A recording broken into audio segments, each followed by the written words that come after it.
नमस्कार दोस्तों, कैसे हैं आप सभी। आशा करती हूँ अच्छे होंगे और मन लगाकर पढ़ाई कर रहे होंगे।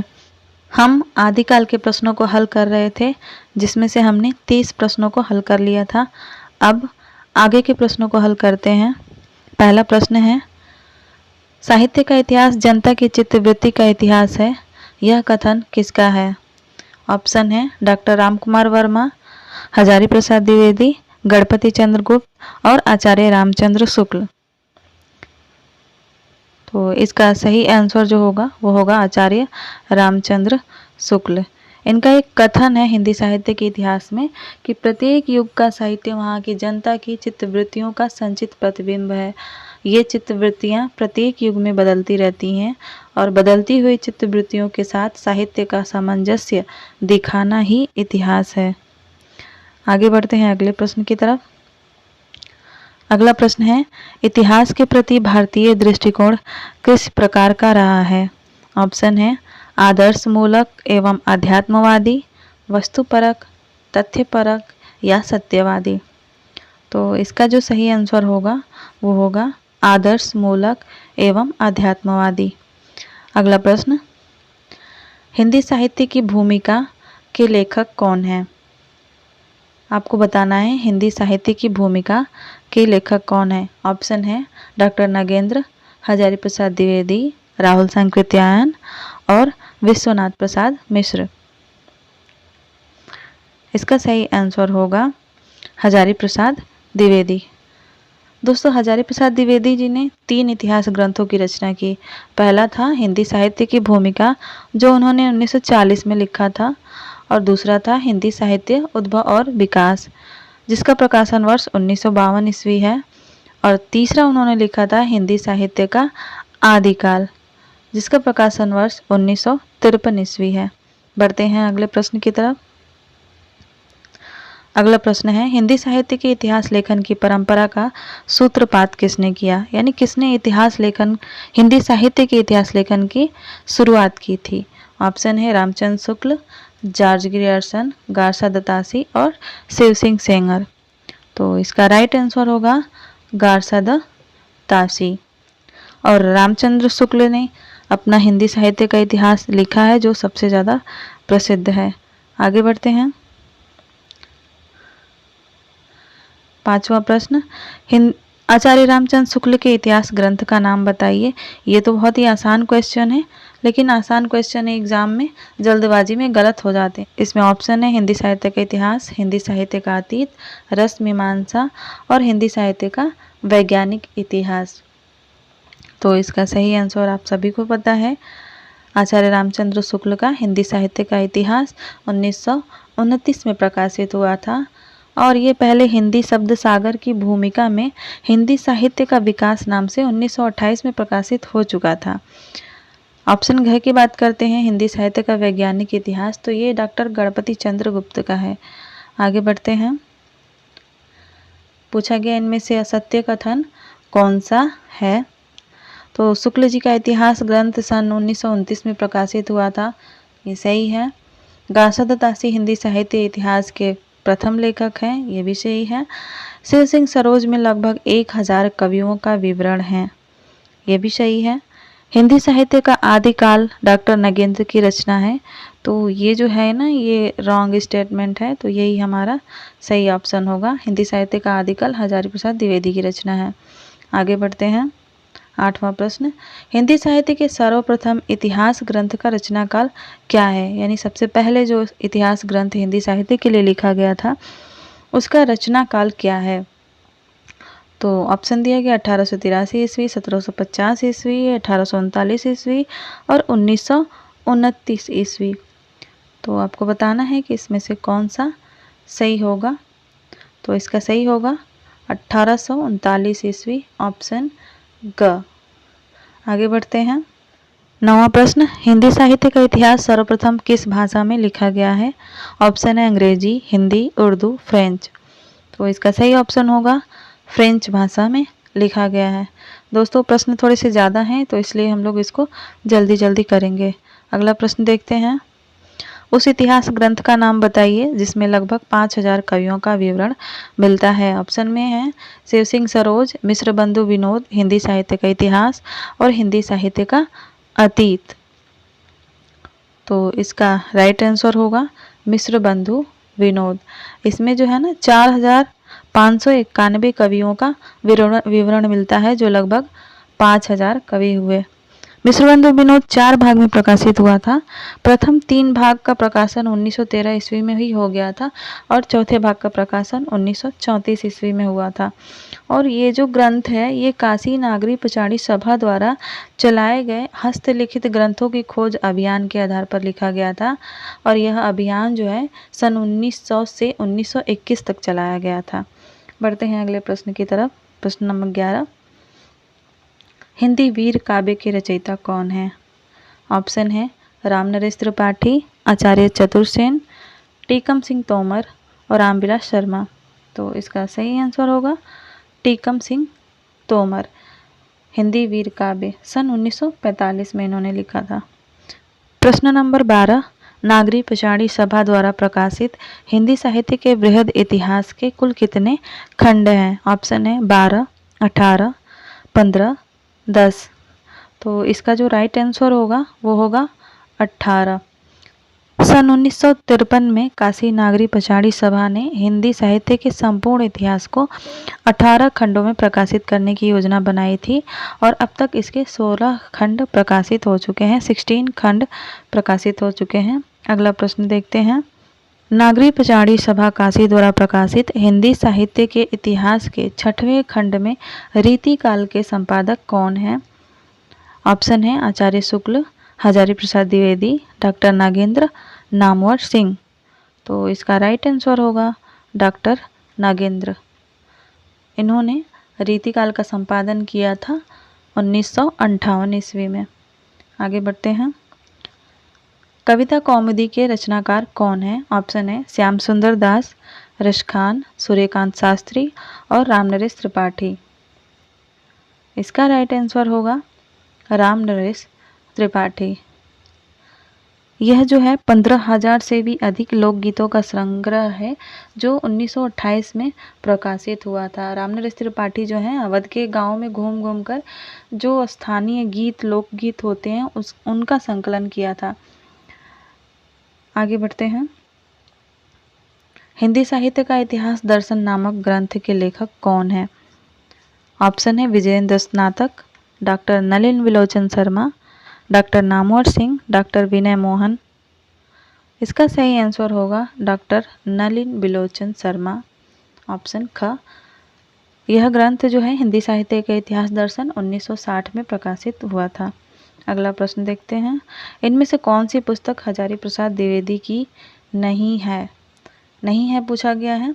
ऑप्शन देखते हैं हिंदी साहित्य की भूमिका, रीति काव्य की भूमिका, हिंदी साहित्य का आदिकाल और हिंदी साहित्य उद्भव और विकास। तो इसका सही आंसर होगा ख, रीति काव्य की भूमिका। अगला प्रश्न देखते हैं 17 नंबर। रीति काल को अलंकित काल की संज्ञा किसने दी? ऑप्शन है डॉक्टर रामकुमार वर्मा, मिश्र बंधु, रामचंद्र शुक्ल, हजारी प्रसाद द्विवेदी। और इसका राइट आंसर होगा मिश्र बंधु। अगला प्रश्न देखते हैं।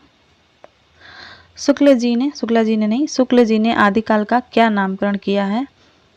ऑप्शन है आरंभिक काल, चारण काल, वीरगाथा काल, प्रारंभिक काल। तो शुक्ल जी ने आदिकाल का नामकरण किया था वीरगाथा काल। इन्होंने दोहरा नामकरण किया है सभी कालों का। तो इन्होंने आदिकाल, वीरगाथा काल 2 नाम दिए थे। अगला प्रश्न देखते हैं। किस इतिहास लेखक ने हिंदी साहित्य का प्रारंभ 1050 विक्रम संवत से स्वीकार किया है? ऑप्शन है डॉक्टर रामकुमार वर्मा, रामचंद्र शुक्ल, डॉक्टर नागेंद्र और मिश्र बंधु। तो इसका राइट आंसर होगा रामचंद्र शुक्ल। इन्होंने 1050 विक्रम संवत से हिंदी साहित्य के इतिहास का आरंभ माना है। 20वां प्रश्न देखते हैं। शुक्ल जी ने आधुनिक काल का नाम क्या रखा है? तो शुक्ल जी ने आधुनिक काल को गद्य काल कहा था। अगला प्रश्न देखते हैं। पूर्व मध्यकाल के लिए शुक्ल जी ने क्या नाम दिया है? भक्ति काल, रीति काल, पूर्व माध्यमिक काल या कोई नहीं? तो रामचंद्र शुक्ल ने पूर्व मध्यकाल के लिए उन्होंने भक्ति काल नाम दिया था, जिसका उन्होंने सन 1375 संवत से 1700 संवत तक माना है। अगला प्रश्न देखते हैं। शुक्ल जी ने कालों का नामकरण किस आधार पर किया है? कालों का मतलब जो उन्होंने हिंदी साहित्य का इतिहास लिखा था, तो उन्होंने अलग अलग काल का जो नामकरण किया है वह किस आधार पर किया है? ऑप्शन है परंपरा, प्रवृत्ति की प्रधानता, प्रमुख ग्रंथ या कोई नहीं? तो इसका जो राइट आंसर होगा वो होगा ख, प्रवृत्ति की प्रधानता। जैसी प्रवृत्ति थी वैसे उन्होंने नाम रखे। वीर गाथा काल, वीरता की प्रधानता, भक्ति काल, भक्ति की प्रधानता, इसी तरह। 23वां प्रश्न है, आदिकाल को चारण काल किसने कहा था? तो ऑप्शन है डॉक्टर नगेंद्र रामचंद्र शुक्ल, राम कुमार वर्मा और मिश्र बंधु। तो इसका राइट आंसर होगा राम कुमार वर्मा। इन्होंने चारण काल कहा था। अगला प्रश्न, डॉक्टर राम कुमार वर्मा के काल विभाजन में हिंदी साहित्य का प्रारंभ कब से माना गया है? ऑप्शन है 700 विक्रम संवत, 750 विक्रम संवत, 1000 विक्रम संवत और 1050 विक्रम संवत। तो इसका राइट आंसर होगा 750 विक्रम संवत। अगला प्रश्न देखते हैं। गणपति चंद्रगुप्त आधुनिक काल का प्रारंभ कब से मानते हैं? 1800 ईस्वी से, 1857 ईस्वी से, 1900 ईस्वी से या 1750 ईस्वी से? तो इसका राइट आंसर होगा ख, 1857 ईस्वी से। अगला प्रश्न, इनमें से कौन सा नाम आदिकाल के लिए नहीं दिया गया है? ऑप्शन है आदिकाल, चारण काल, सिद्ध सामंत युग और संधि काल। तो इसमें से जो संधि काल नाम है ये जो है आदिकाल के लिए नहीं दिया गया था। अगला प्रश्न, राहुल सांकृत्यायन हिंदी का पहला कवि किसे मानते हैं? तो ये अगेन एक बहुत ही आसान सा सवाल है। सरहपा को इन्होंने हिंदी का पहला कवि माना है और ये सर्वमान्य मत भी है। अगला प्रश्न देखते हैं। सरहपाद का समय राहुल सांकृत्यायन के अनुसार क्या माना जाता है? तो ऑप्शन में है 7वीं सदी, 10वीं सदी, 13वीं सदी और 4वीं सदी।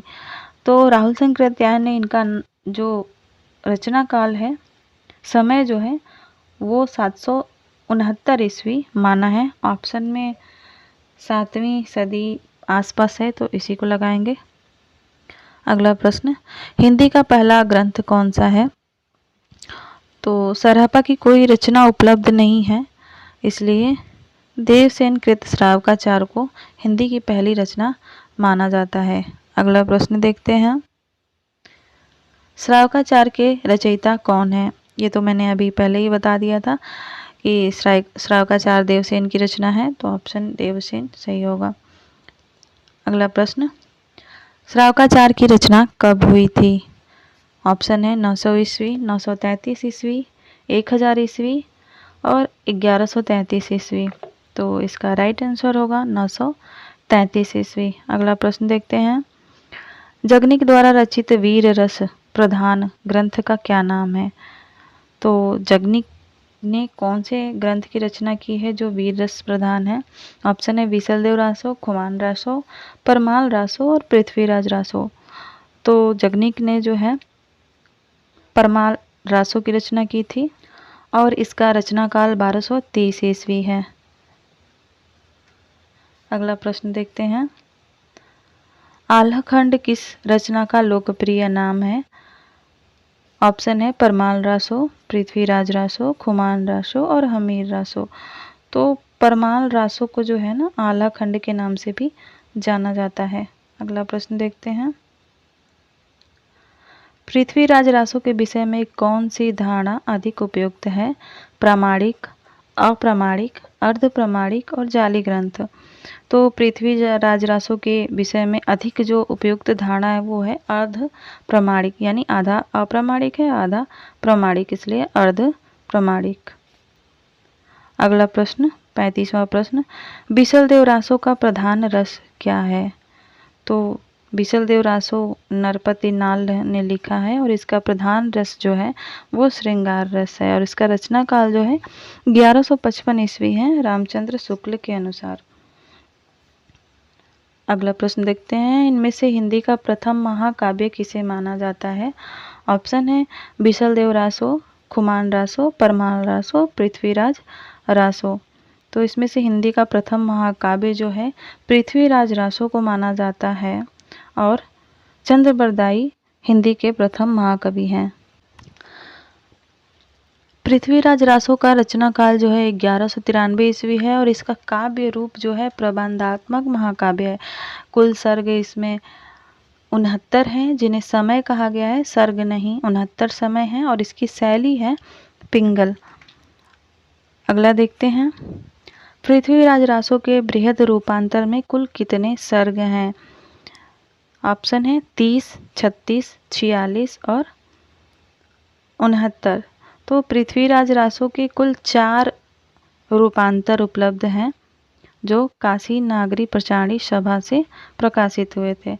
तो पहले रूपांतर में 69 समय हैं और 16,306 छंद हैं। मध्यम रूपांतर में 7,000 छंद हैं।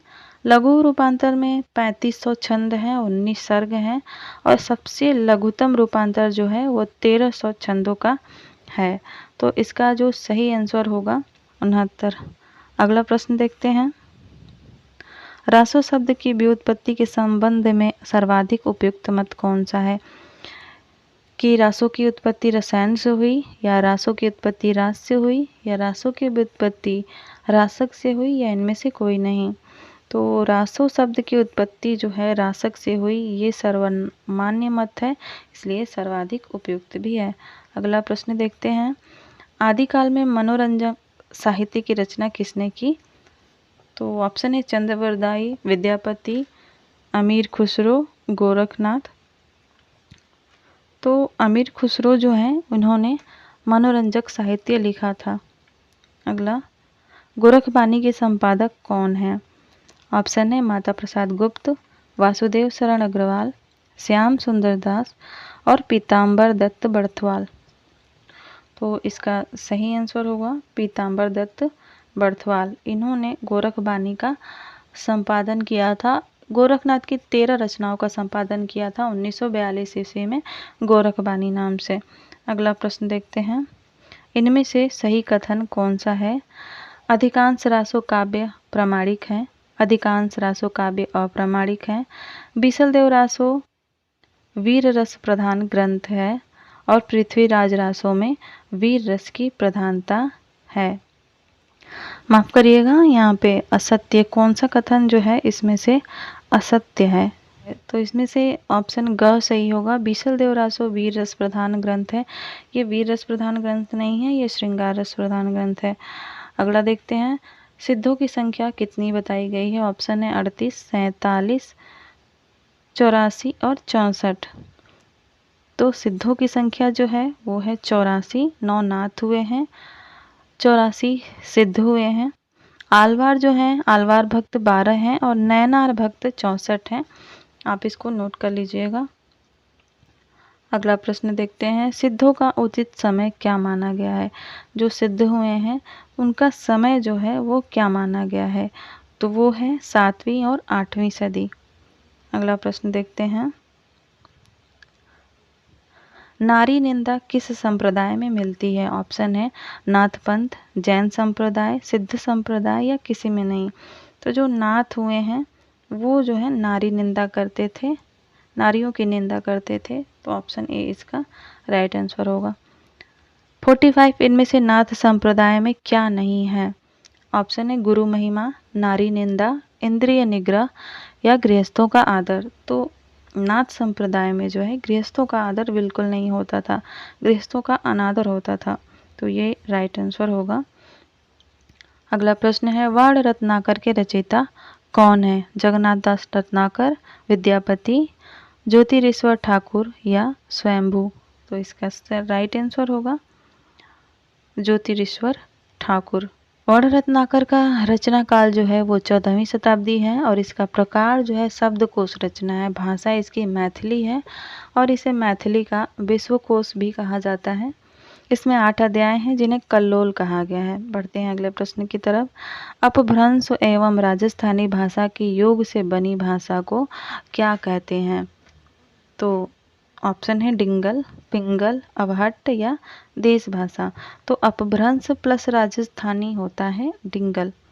अगला प्रश्न, ब्रज भाषा मिश्रित अपभ्रंश का क्या नाम है? ऑप्शन है डिंगल, पिंगल, अवहट्ट और सौरसेनी। तो इसका राइट आंसर होगा पिंगल। अगला प्रश्न देखते हैं, इनमें से कौन आदिकाल का ग्रंथ नहीं है? प्राकृत पेंगलम, खुसरो की पहेलियाँ, विद्यापति पदावली या पद्मावत।